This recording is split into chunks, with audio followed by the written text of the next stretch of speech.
Good to see everybody. Welcome back to all our fellows and people who've been around. If you're just joining us, I'm Peter Askim, and I'm Artistic Director of the next Festival of Emerging Artists. This is part of a 4-week free festival that we're putting on Tuesdays and Thursdays. This is to help all of the artistic community that's been affected by COVID, helping support young artists as they navigate their way through developing their careers and all the challenges that we've just been facing. So I'm really excited to have Ashleigh Gordon, co-founder of Castle of Our Skins tonight. When I really got to know Ashleigh's work, she's so inspiring to me as somebody who's trying to to found an organization and trying to do music at a really high level and trying to do programming at a really high level and think about the issues that we all need to be thinking about to make the world a better place. And so I just couldn't be more thrilled to have her here. I know that she's going to really give you a lot to think about.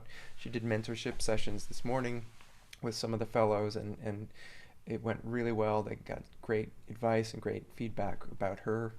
And just wanted to welcome Ashleigh, and I know you're going to really enjoy this. So great to have you.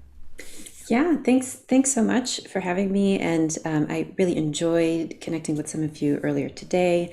I will share right off the bat if there's anything that you hear or questions or want to keep in touch, or what did she say, just dropping my contact information in the chat. So I hope that this is not the last time to be able to connect, and very much would love to continue to be inspired by you and learn more about the things that you're also doing.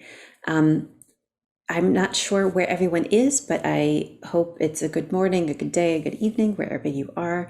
If you feel comfortable and connecting sort of face to face via Zoom, I would appreciate that. Otherwise, continue to stay on screen and listen. And if you feel comfortable coming off mute when there's a little bit of engagement, a little bit of questioning, or drop some of your replies in the chat, that would be great. So I'm just going to go ahead and share my screen, a little bit of a PowerPoint here for you. And I wanted to share a little bit about the work that I'm doing as Artistic and Executive Director of Castle of Our Skins. And before I get into Castle of Our Skins and sort of share what that is, now at the end of its 8th season, turning 9 years old next month, really, I think it's important to talk more about the mindset of sort of how I got here with this organization, and how that continues to be a driving factor in the work of intersectional work as it relates to music, as it relates to artistry, as it relates to citizen artistry and engagement. So fostering cultural curiosity is something that is really impactful for me, and I know I shared this with Morgan earlier today. It's my mantra. If I were an essay, me personally, and had a thesis, my thesis would include fostering cultural curiosity as being part of its main core. So of course, things that I touch, things that I create, also engages along this thesis. So thinking back from where I am now, how I developed a mindset that is engaged around citizen artistry, there's a few resources that really impacted me that I would love to share with you. The first one is called Making Your Life as an Artist, and it is a, in air quotes, quick read, in the sense that it is 100-ish so pages, and on each page is maybe a couple sentences. Huge font, small font, but there's a lot of meat to those. Easy, quick sentences on those pages.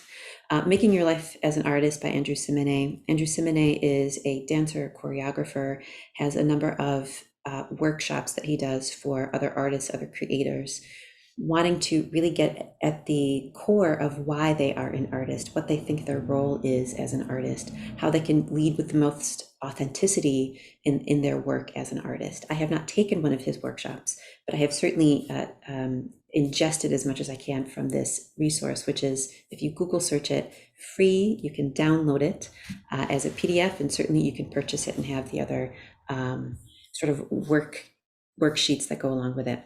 Since I see a few people who are joining in with camera, anyone, just a quick wave of a hand or a thumbs up if you're using one of the reactions, has heard of this or has used this, sort of leaped through this before? Okay. There's a few things in here that when I first read it some years ago, gave me pause. Ash, sorry to jump in. It looks to me like there's a couple things blocking your PowerPoint on the screen. I don't know if you have anything in front of it. Maybe it's just me, but yeah, I think yeah, that helps. Can you see? Okay. Yeah, Zoom is not friendly to us. All the Zoom things make these gray boxes. I see. Okay. Yeah, that's better. All right, great. You Okay, you thanks. all Sorry were about that. actually blocking the screen, so I just moved the window for you all. Okay. But if there's anything else, please do let me know.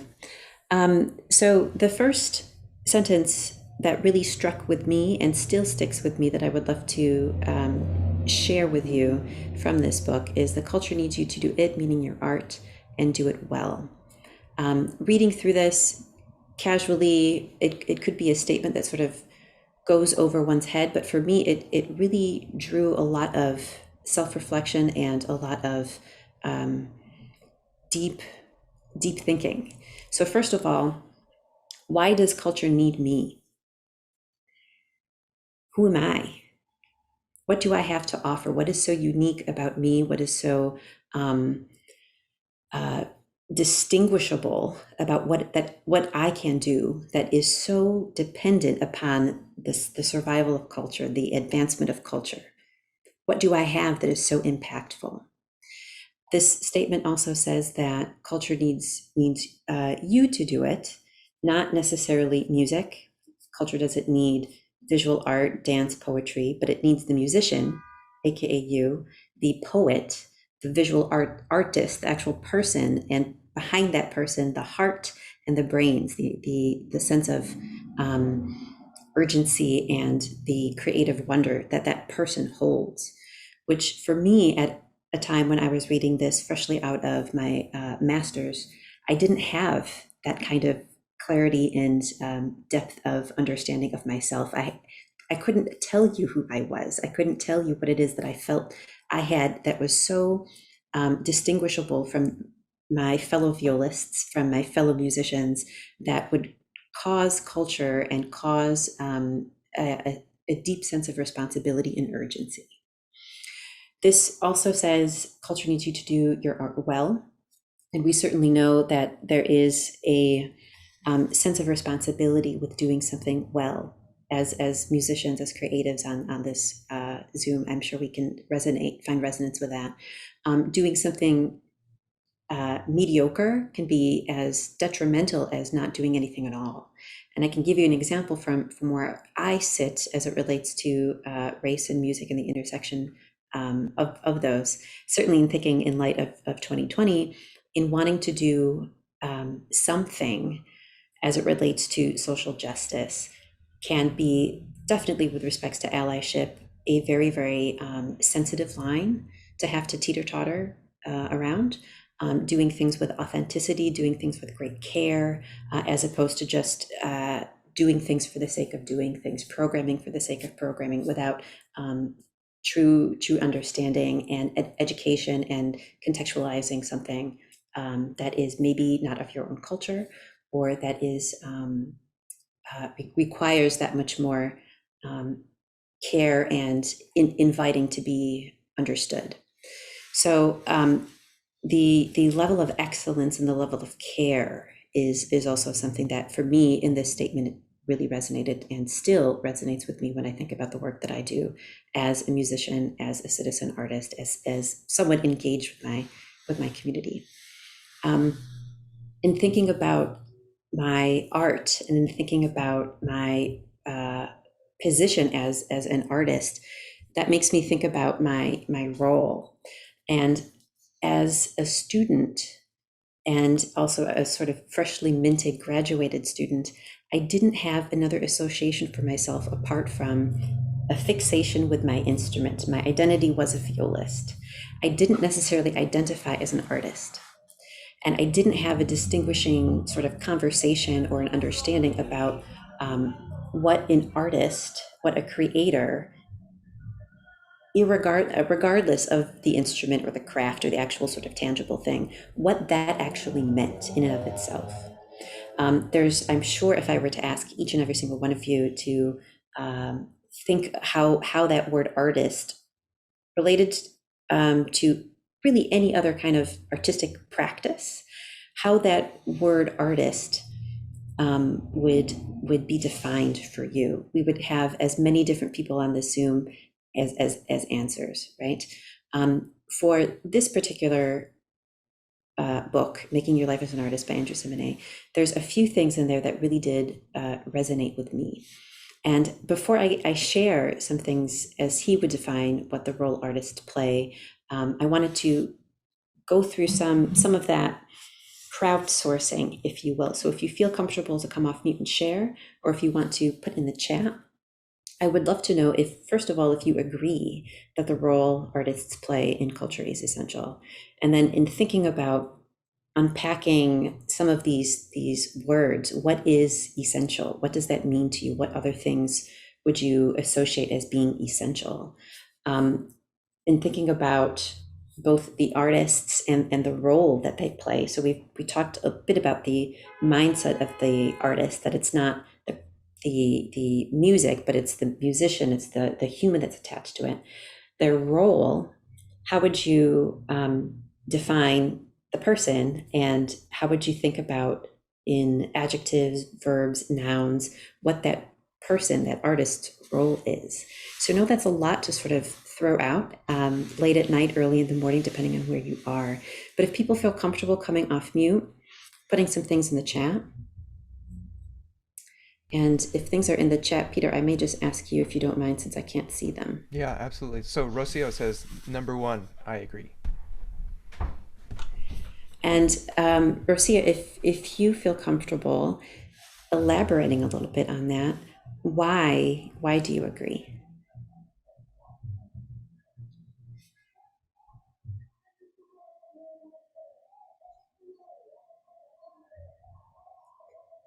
And I think I see you typing.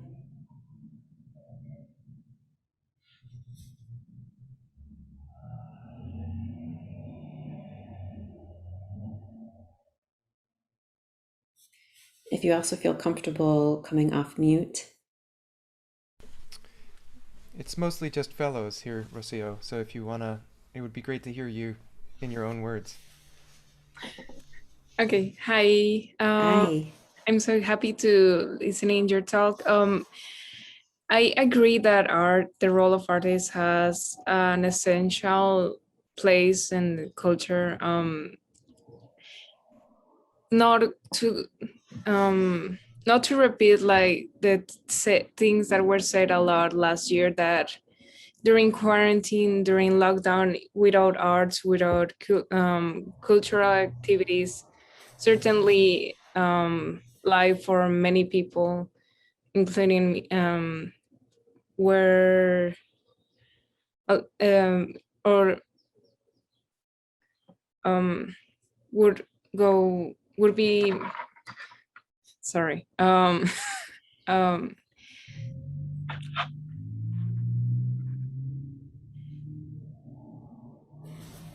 sorry. No apologies Leave it out. needed. Totally take your time. I think if I were to finish your thought, that our the impact, we very much felt the impact that art and artists play in terms of being able to heal and calm, being able to touch, transcend across geographic boundaries, and really be able to find a connectivity through arts, through film, through media, through all these multimedia video projects and music projects and things like this, storytelling, etc. Does that sound about right where you were thinking of saying as well too? Yes, and for example, like cultural projects or community orchestras, those kind of projects have such a huge impact in while a kid is growing up, and certainly art and being able to express yourself is a very important element in the development of a kid. Sorry. Mm-hmm. Absolutely. And in thinking about a, I use the term citizen artist, which is hopefully one that is one that resonates with you and that you've heard as well. And what I love about the term citizen artist is that citizen is first. You are a human being first, right? And we need to care for that human being. We need to, I would say, have a sense of connectivity with other humans, recognizing that we share an ecosystem, a political ecosystem, an environmental ecosystem, a health ecosystem. We literally occupy and influence space together as citizens, right? How we do that, the vehicle, the means by which we do is through our artistry. So a citizen artist being able to find human development, wonderment, learning, connectivity, sharing of history, etc., through arts helps the citizen, it helps the human, which in turn helps the ecosystem thrive. Beautiful. Do other people have thoughts? And I may just encourage, if you feel comfortable, to come off mute, because I can't see the chat when I share my Zoom. So if you feel comfortable on any one of these questions or any one of these thoughts, sharing, that would be amazing. Yeah. I feel like you pretty much already said this, but I guess I feel like the artist's role is, it can have a number of facets, like storytelling and to be a mirror of society, but also of visionary, like showing what is possible, could be possible, and also as healers. I feel like there's a lot of potential, like as space holders. Yeah. All of those are incredibly beautiful. I love space holders and healers, and how you shared as impact. I would sort of place that under an umbrella of impact. So the role, if we think about number 4, what is the artist's role? It's active, it's a verb, to create impact, to create some kind of change, to create without the use of any kind of illicit drugs or legal drugs, changes of heart rate, right? To cause someone to literally see something that is not in front of their eyes, to transport them to a different season, a different geography, a different time period, to cause them to smile without even touching them, without maybe even saying something. There's impact. There is a catalyst for change, right, within the world of artistry. And if that's paired with trying to cause a different affect or a different perspective as it relates to a social issue, as it relates to a political issue, as it relates to economics, as it relates to just our general understanding of the world, I think that is huge. That is huge. And that certainly was not a perspective that I learned as part of my studies as a student. The power, the awesome power that I have in terms of my role as being an artist. Oh, amazing. Other thoughts on this? Yes, go right ahead. I unfortunately can't see your names too, so that's an unfortunate thing about my Zoom, but whoever has your hand up, feel free to unmute and chime in. Hi, excuse me, sorry about that. I'm Brandon. Thank you for being with us today. Sure. I wanted to touch on the essential thing, because it's like there's so many, I think there's so many layers and levels to artists being essential.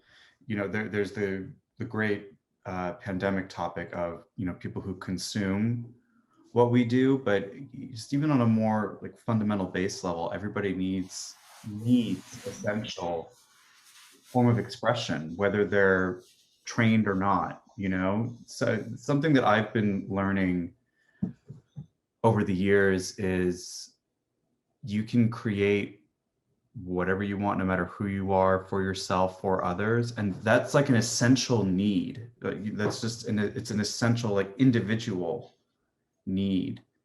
Like, piano happens to be my the way I convey that. And I just, as you were speaking, this idea of essential, both globally, culturally, in independent cultures and what have you, and then like individual. It's essential. It's like I can't stand when people are like, oh, the nuclear apocalypse is coming, and you have the scientist and the builder and the, like, who goes out first, and everyone's always like the artist. And I can't stand that, because it's like, well, yes, we are artists, but we're not also defined entirely by that. We have hands, we have capabilities, we have strength. We can share our art, but we can also do other things. Does that make sense? Yeah, it absolutely does. And it shows the sort of multiplicity of our role, of the complexity of our role, and also the universality. We all, as humans, have survived this long because we have been able to adapt and create and express and learn and communicate. And certainly through the arts is one way of being able to be expressive. And certainly if we are able to, through the arts, have a deep understanding, if, let's say, our role is to help encourage people to feel. And it's debatable about whether or not there should be feelings. If you think of Dadaism or serialism, there may be questionable whether or not there's feelings and emotions attached to it. But let's just say hypothetically. They still spark feelings. What was that? They still spark feelings. Yes. In terms of maybe the mind of the creator, maybe not so much, but I don't want to go off on a tangent there. But Sorry. if our position when we take a stage, when we enter a concert space or community space or outdoors or wherever, if we want to encourage someone to feel a new emotion, that person is able to open up their humanity that much more, which can open up and hopefully, thinking in a very idealistic way, have a greater sense of empathy, a greater sense of human connectivity, which would hopefully lead to a more harmonious world. And that I know is incredibly optimistic to have to think about, but I carry that everywhere. It's the goal. Do you know? And I would love to live in that kind of world than not, where we don't have that richness of emotionality. And that's why I'll wrap up with this. That's why arts is always essential, whether it's in public schools. Like, this is what I want to say to people all the time. It's like, you don't understand. Like, you don't have to become a famous painter. You can just paint for yourself. Like, it's like, oh my gosh, it's yes. it's essential for human expression. It's essential. Absolutely. There is very much this, as is no surprise, I'm sure, to any of you, a sense of hierarchy and elitism, especially when you put classical to something, classical ballet, classical art, visual art, classical music, and the thinking that art is external. It happens at a museum, it happens at a concert hall, it happens in these spaces for these people, by these people. Whereas just the act of gardening and creating and tending and or as you said, just drawing for yourself, singing in the shower for yourself, right? And just there's so much creativity and play and expressivity that happens on a day-to-day human level, that if we appreciated that as having an impact, even if it's just on ourselves, or especially if it's just on ourselves, again, the perspective, I think, is just so amazing if we can help, as artists, as part of our role, encourage that kind of reflection and thinking. I see someone else with their hand, and I can't see your name, unfortunately, but hi, if you want to unmute and share your thoughts. Yeah, sure. I mean, it's first off, I mean, thanks for being here, and it's funny. I mean, a lot of what you've said about sort of how you were feeling when you graduated, like, coming out of your master's program, sort of resonates with like not only sort of what I've been thinking about, but sort of how this topic has played into my own life, sort of what I've been thinking about over the past year. And we've sort of like been dancing around it, like sort of in all this conversation, which has been great. But yeah, I had uh, you know, a composition teacher told me last summer, he sort of took a really interesting viewpoint that I'd never really, I'm still kind of dealing with like the ramifications if you sort of accept this, but he sort of basically made the argument that, you know, all art and all music is political. It's not possible to create music or art apolitically.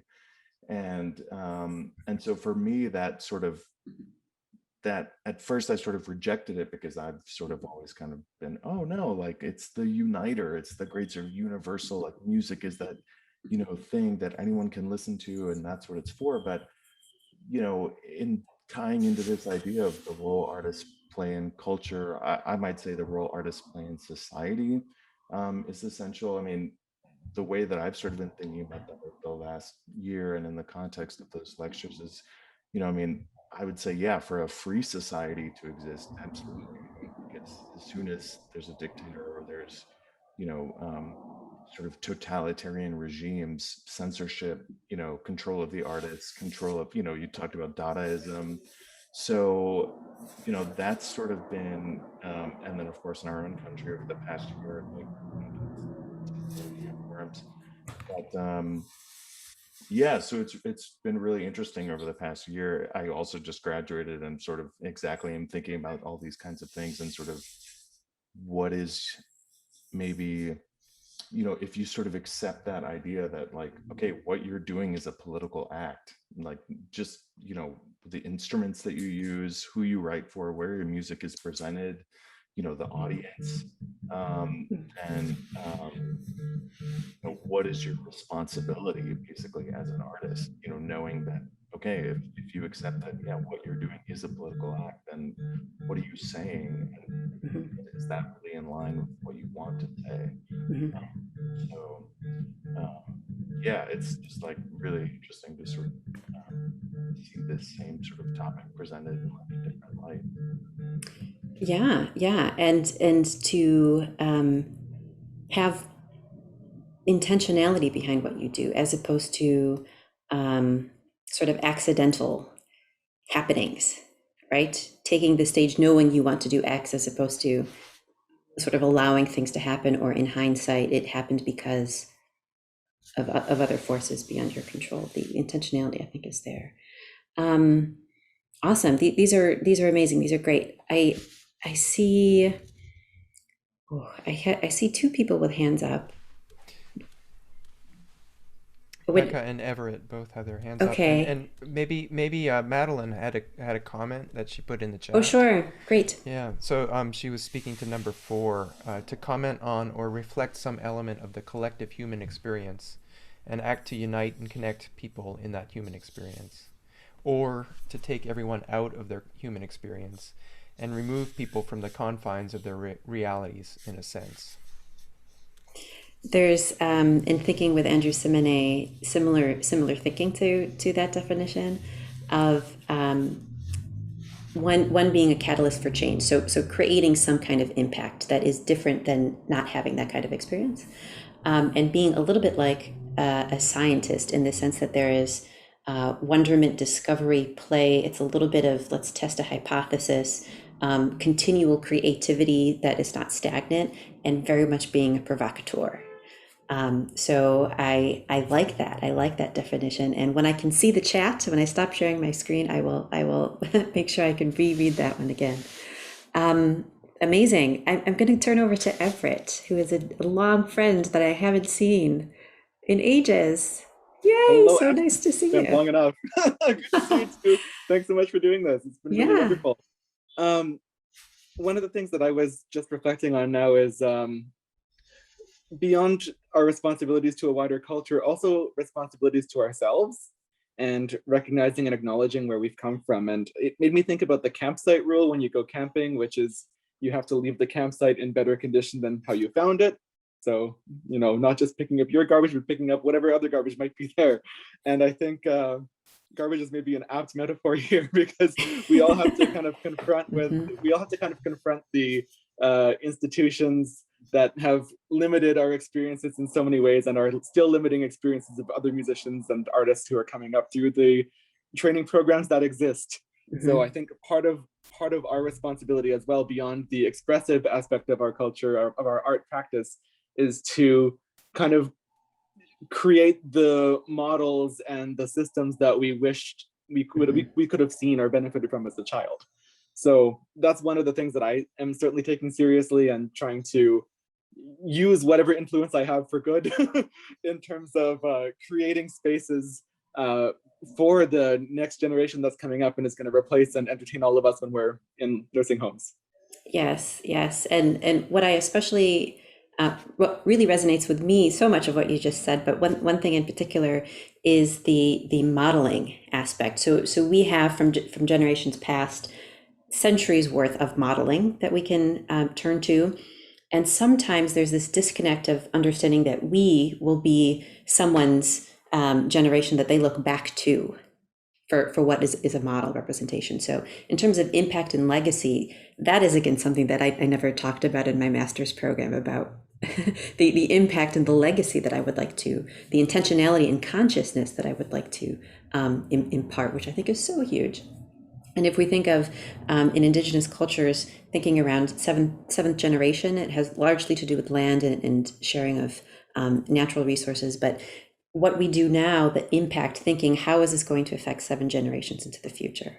So what, in terms of canon, what repertoire, what we consider to be canonized, what we consider to be beloved, someone will 7 generations now look back to in history books and recordings, etc., and see as being a model. That is an awesome responsibility. That's so much wonder and play to be able to shape literally the future, which again is a space to, I think, boldly and courageously step into, while it is vast in its responsibility, in addition to, of course, being able to have the technical facility to be able to make that kind of impact. But it doesn't end at the technical facility, which is certainly a deceiving, I know from when I was a student. Awesome, this is great. I love all the conversations. Rebecca, I think you also had something? Yeah, I'll try to make this brief, but something that someone said to me recently that really stuck with me is the idea that music is the only subject, or one of the very few, in which everyone has an opinion. So if you think, for instance, like I have a lot of friends and my sister who are in the sciences, and they present a paper or a project, and they present their research, no one kind of goes up and says like, I don't like your research, or like, I disagree with the way you like sampled your patients and things like that. But everyone has a very specific opinion about whether or not they like or dislike music. So kind of how does that idea play into our role as being an artist and being a musician?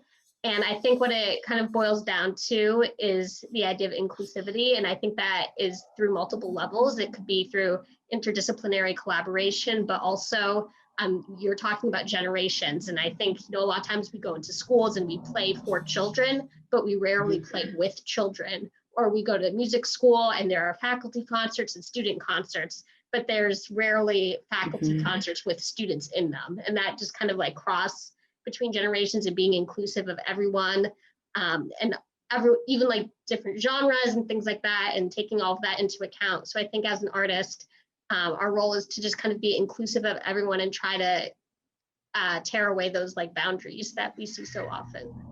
Yeah, I think that's beautiful. And there's not to get too much into sort of white supremacy culture, but there's several tenets, and I can maybe follow up with a really succinct document that sort of talks through hierarchy, that talks through characteristics of white supremacy culture, one of which is antithetical to Afrocentric praxis in a lot of indigenous cultures, which is grounded in community. I am because we are. Ubuntu is the name of this practice in with respect to Afrocentric praxis.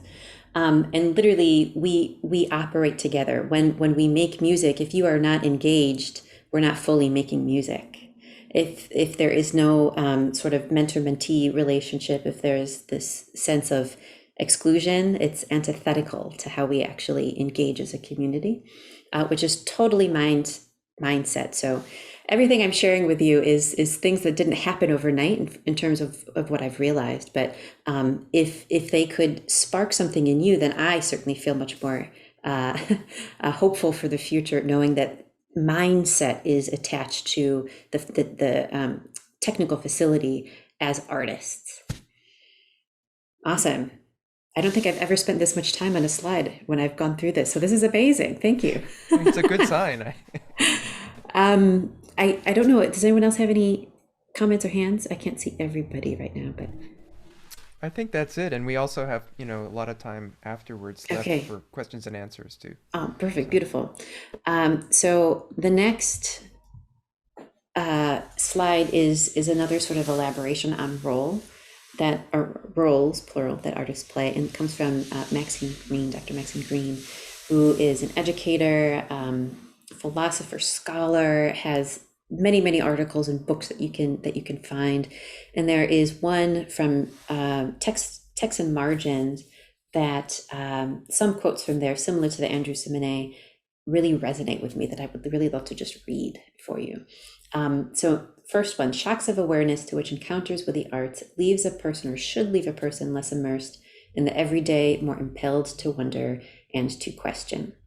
So this is every encounter, every engagement, not some, because that would be kind of mediocre, and we don't want to do mediocre. We really want to do something well. But having a sense of being a catalyst, there is literally a spark, an impact, a change. I think for me, what is really so inspiring and feeds my own fuel, so it's not, I'm always sort of outputting something to be changed, but I'm also understanding how it's affecting me, is to have that kind of dialogue and that communication, that response, the intimacy, as opposed to the giant concert hall kind of experience, to be able to understand how that sort of mutual synapses are being affected. They, meaning the arts, open our eyes, they stir our flesh, they may even move us to try to repair. And this, I think, could be either, in terms of they, it could be they meaning the arts, music, visual art, etc. They meaning the artist, they meaning the role that artists play. I'll let you sort of fill in the blank and see if that gives you a slightly different interpretation of that particular sentence.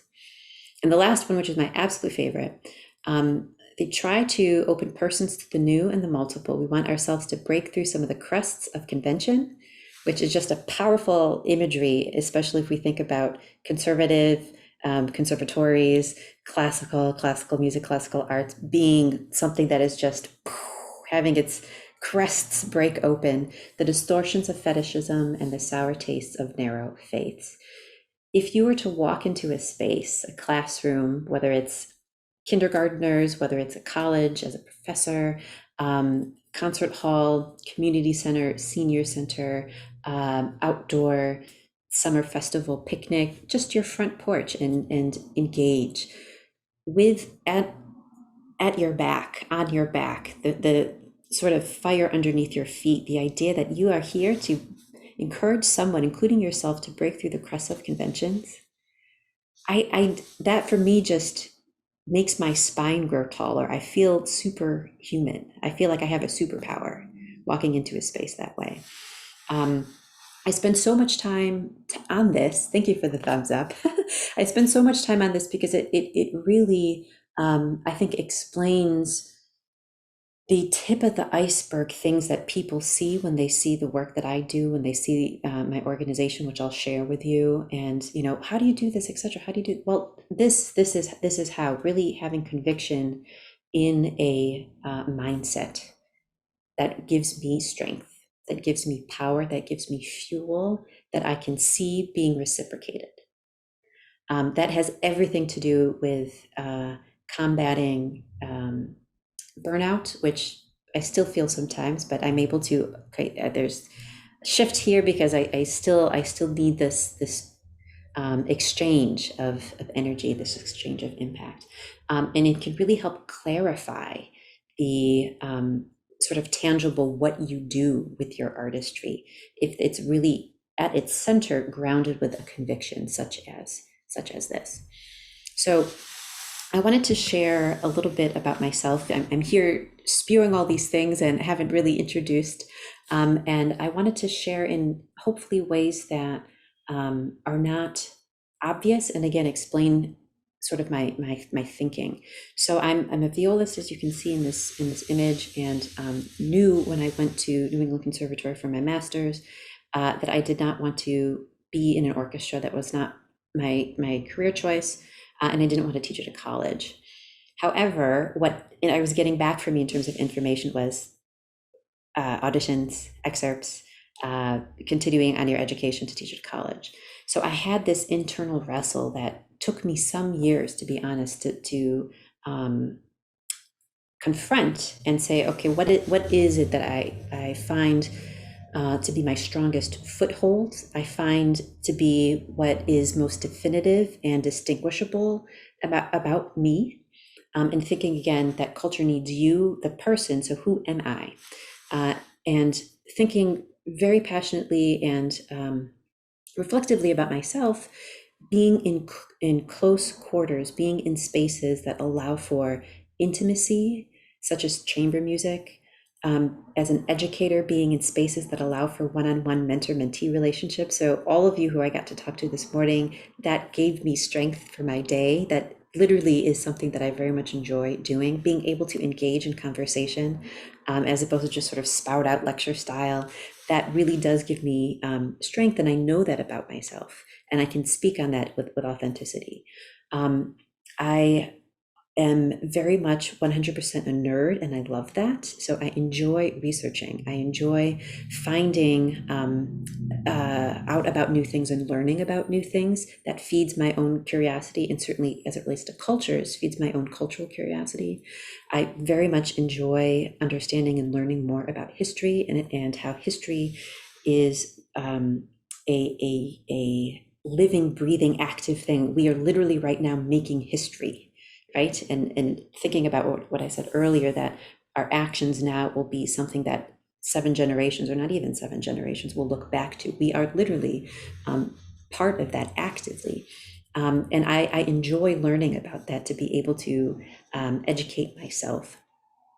I totally 100% am a type A, very organized person, and I enjoy being able to make things. So whether that is as a kid, being able to do arts and crafts and putting things together, puzzles, being able to write, talking about the sort of self-expression and the essential need of self-expressivity. I wrote and illustrated some children's books when I was younger, and really enjoyed being able to take something in my head and put it out into the world. Had I not done music, I would have done visual art. I would have done graphic design, which again was things in my head that I would translate physically on paper. Now, as an administrator, as an artistic director of an organization, concepts, visions, collaborations, connectivity that I see in my head, I'm able to create. I'm able to treat like clay and put it together, putting this artist with this artist in this space, in this conversation, in this community. That for me is a highly creative space. I stand in that and don't see it as being an administrative, although it, yes, is a lot of computer time, but I see it as being creative play, which is something that for me is fuel for my own personal fire. And I also know that I'm an opinionated person. And enjoy having autonomy, enjoy having creative agency, and know that I would be such a horrible person to work with in a 9-to-5 situation, or would be one of those disgruntled stand partners in an orchestra if that were something that I ended up in without being able to have a voice. So all of those things took me, again, years. What I just shared with you in a few minutes took me years to realize through self-reflection and trying to deepen my understanding of me, knowing that there is a great responsibility on the other side that needs to be met. So knowing those things about myself, I was able to amplify, merge, sort of marry those qualities about myself, and co-found an organization called Castle of Our Skins. Castle of Our Skins fundamentally fills my own personal mission of fostering cultural curiosity, which is very convenient, that they are not two disjointed things, but they are ones that really, really work with me as an authentic person and play to my strengths, using arts, using music, what I do as a violist, as a performer specifically, as a medium. The nature behind the work that we do is educational first and foremost. So whether that is in some sort of concert space or whether that's in a classroom, it is to educate. And specifically the repertoire and conversations subject matter is related to Black artistry as it relates to the entire African diaspora, not just African American. For 99.9% of my audiences, the music that is being performed is new music. I also, in terms of understanding myself, am very, very passionate about contemporary music, new music. In addition to my studies at New England Conservatory, I spent a year studying with Ensemble Modern in Frankfurt at the International Ensemble Modern Academy, just totally ingesting new music all the time. And for me, what I can translate into my role as an artistic director, as a programmer, as a performer, as a connector with through this vehicle, is to know that new music needs to be treated with care in multiple ways. One, in the sense that it is literally the first impression. You as a performer are making the first impression. It literally has never been performed before, or if it has, extremely rarely. That is an awesome responsibility that allows for so much context building. So for me, as this relates with African diasporic music, whether or not it was written in the 1770s by Chevalier de Saint-Georges, or if it was written last year by Che Buford, right, for our miniature challenge that we had, or 2 weeks before I have to perform it by David Safford, which totally happens this year with a huge viola cadenza. It is new music, right? And I have the opportunity, which I see as being an opportunity / disadvantage for all sorts of other reasons, but as an opportunity to be able to provide a context of wonderment, of understanding, of connectivity, of humanism, literally because it is new music and I treat it as such. I really enjoy storytelling. I enjoy history, as I shared, and want to make sure that in terms of an impact, you are left with in terms of an audience member or whomever is I'm in conversation with, left with a sense of, well, curiosity and piqued interest to want to continue your own learning, want to continue your own appreciation, because what you heard, what you experienced is of excellence, and is something that is,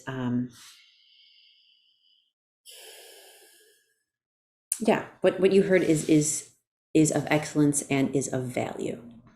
So I want to share the poem where our name comes from, Castle of Our Skins, as I think fundamentally it can say way more succinctly and better than what I just said about the reasoning behind what we do.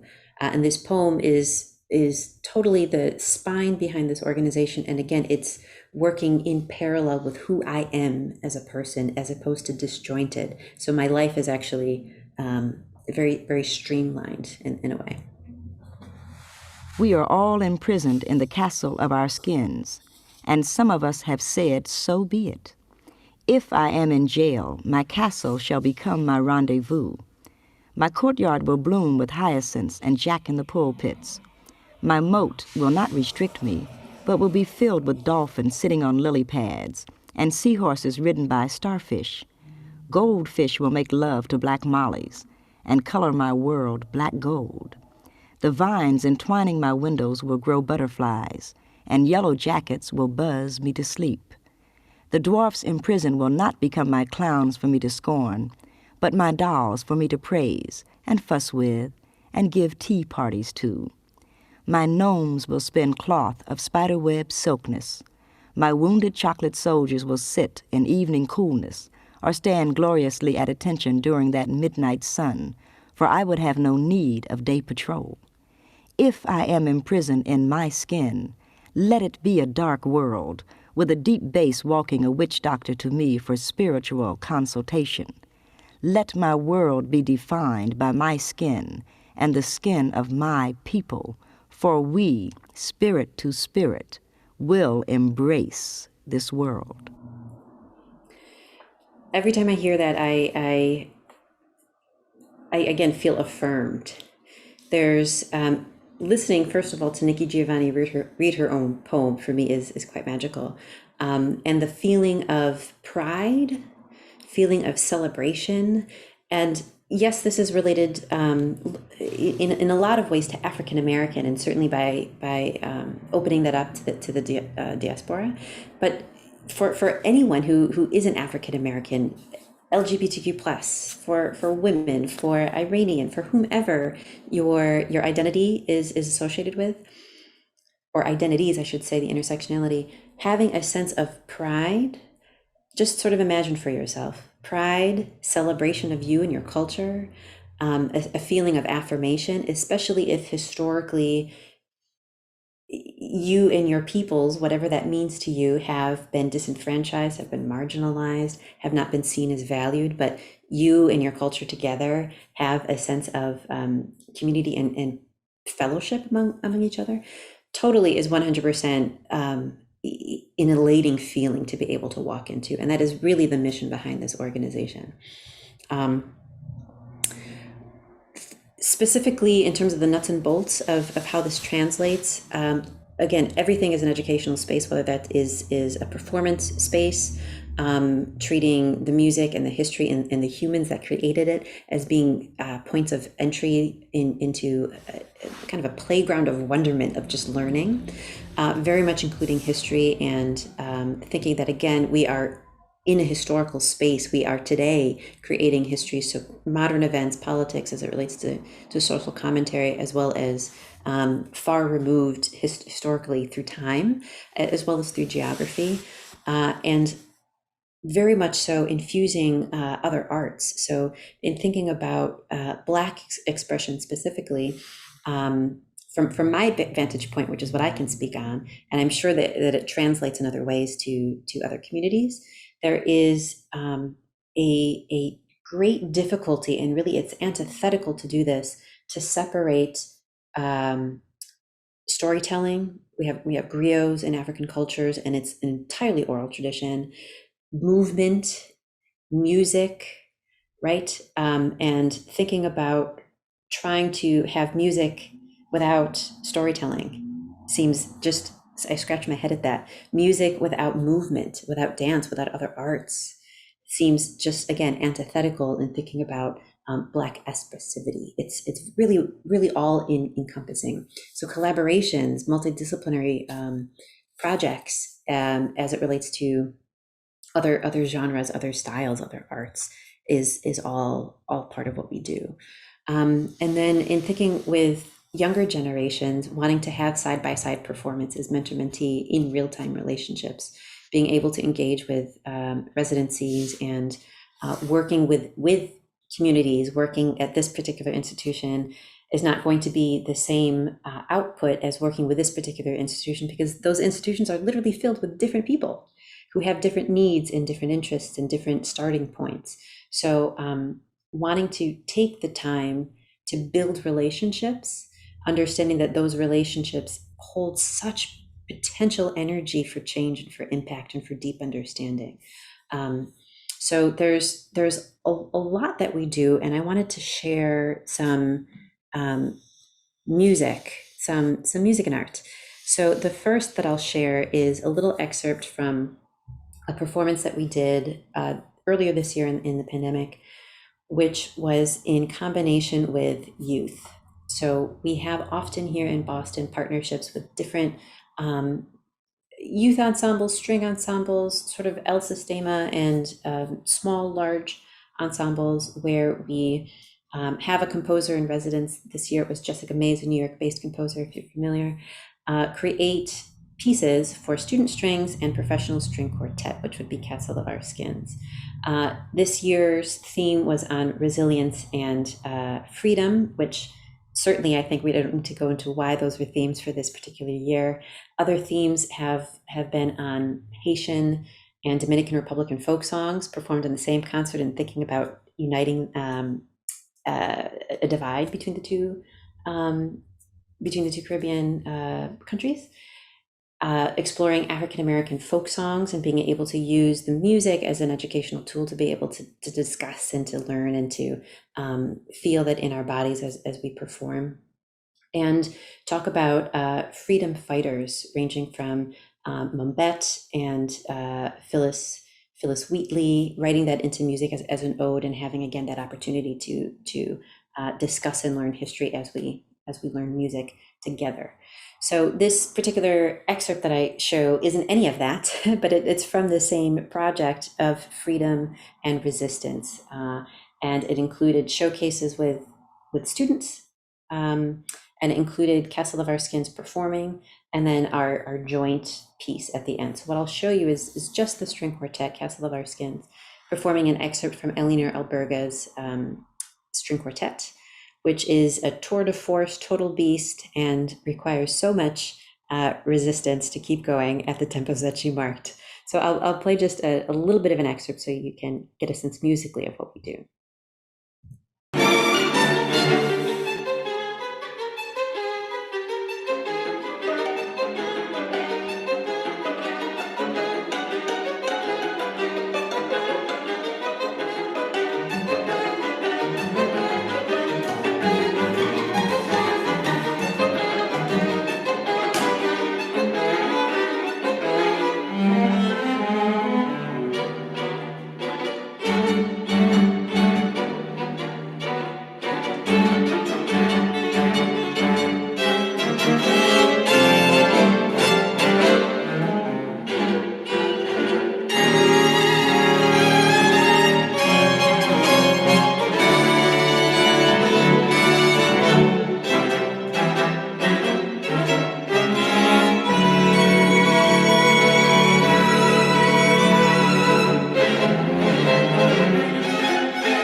So that is about a 17-minute, totally no rests, maybe no rest even for a page turn. So you have to use an iPad kind of a piece, and you can hear the full thing if you're interested on our YouTube.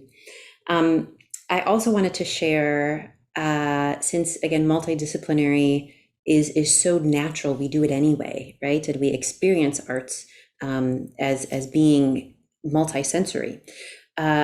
We did a project earlier this year called Black Love, earlier this sort of season in November, which was a highly contentious month for many, many reasons, and wanted to just show empathy and care and love.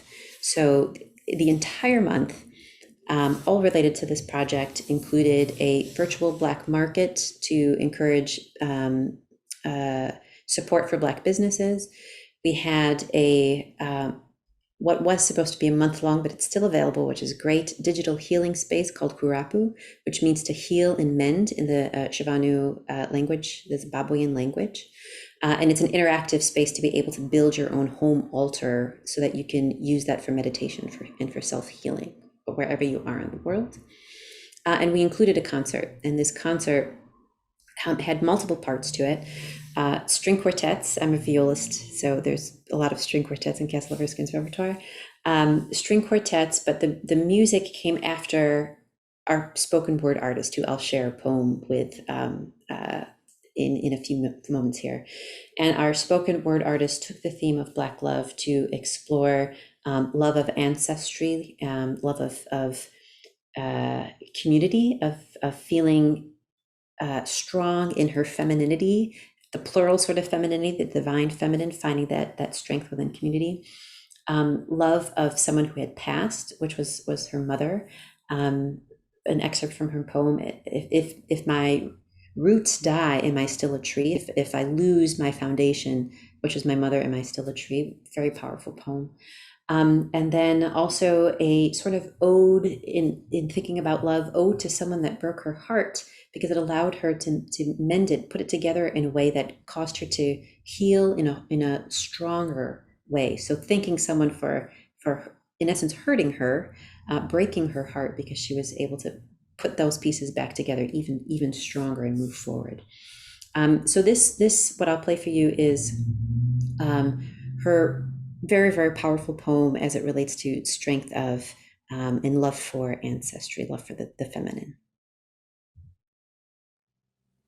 Usachema wanasikana unesimba umutle wakanaka usachema umutle wakanaka usachema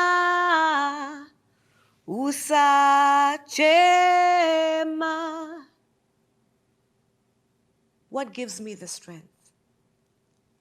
What gives me the strength to have my body kissed by the sun when sometimes all I really want to do is die? You see, sometimes I'm not strong enough to be weak before myself. Lay my heart as an offering to my future self, the woman I shall become. So don't worship me because I am not yet a queen, but perhaps that's the greatest ideal of royalty, not realizing your own strength. You see, I've been used. Thoughts frayed at the edges, but I reclaim myself in the arms of my sisters whose words glue me back together again. And though my fingers bleed, still I pray on. In my years, I've known incredible joy, but I've also known pain. My lips have been bruised, my heart has been bruised, but I'm still here. I'm still here standing tall, beautiful, and free, so don't pity me because the width of my thighs don't measure up to your predictions of beauty. You see, they named eulogies before my birth to wash away your spit and your filth. You see, you don't scare me. I am a Black Panther, can't you see when you look at me? I will send incantations of ancestral sounds and I'll blaspheme with the rhythm of my native tongue. And don't you dare ask me to translate. And my feet, the soles of my feet are not soft like maiden hands that sleep in gloves. The soles of my feet are thick with my story. And my skin has scars, a patchwork quilt of memories, and even though the wounds have healed, still, there's an aching where they tore at me. You see, I used to want to hang the skin I'm in, put it up for auction to the highest bidder so I could get rid of myself. I used to want to hang the skin I'm in, put it up for auction to the highest bidder so I could get rid of myself. But I changed my mind. I changed my mind. I love myself. I love myself. Realizing that there's only one woman worthy of being me, only one woman worthy of telling my story. So take me as I am. Scars, bruised lips, broken heart, courage, faith, dreams unborn, womb level they grow. And as they grow, so do we when we truly celebrate the she in we, true queens, royalty.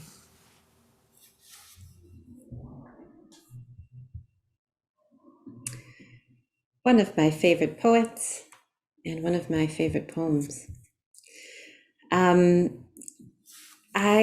think we're cutting close on time. I had one other thing, and maybe I won't play the full thing, but wanted to share also from this season a performance that was highly collaborative and one that was in dedication to essential workers.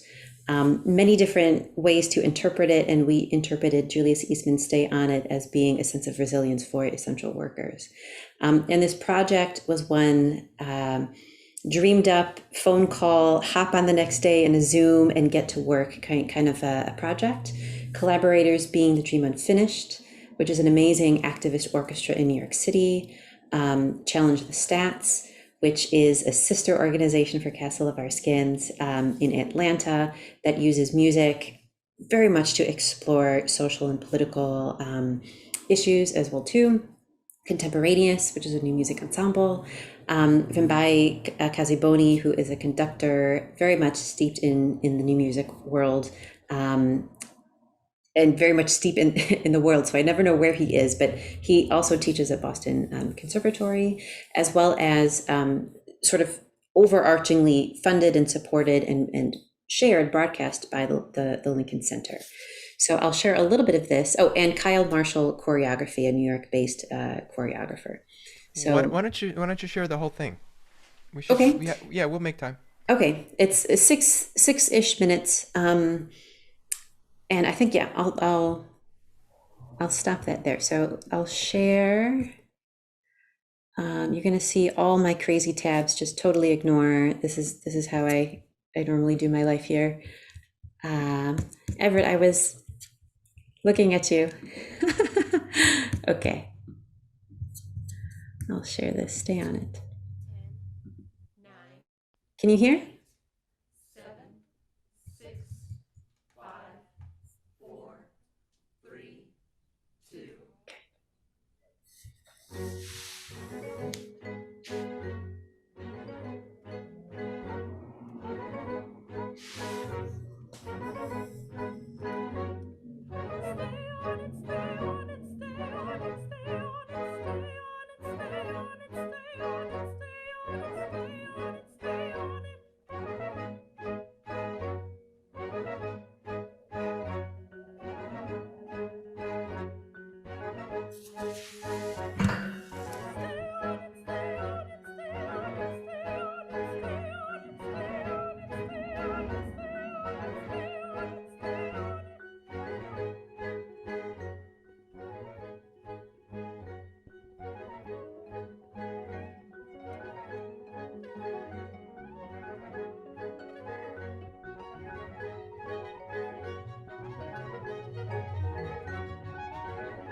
Come on now, baby, stay on it. Change this thread on which we move from invisible to hardly tangible.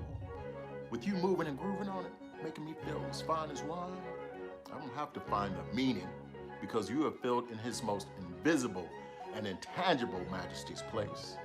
But only if you stay on it. You dig?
ties that move and break, disappear and return again, are not ties that stay on it.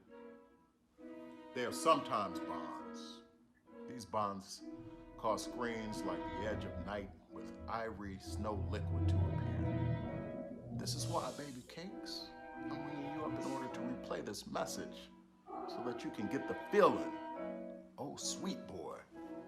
Because without the moving and the grooving, the caring and the sharing, the reeling and the feeling, I mean, really.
And that is that.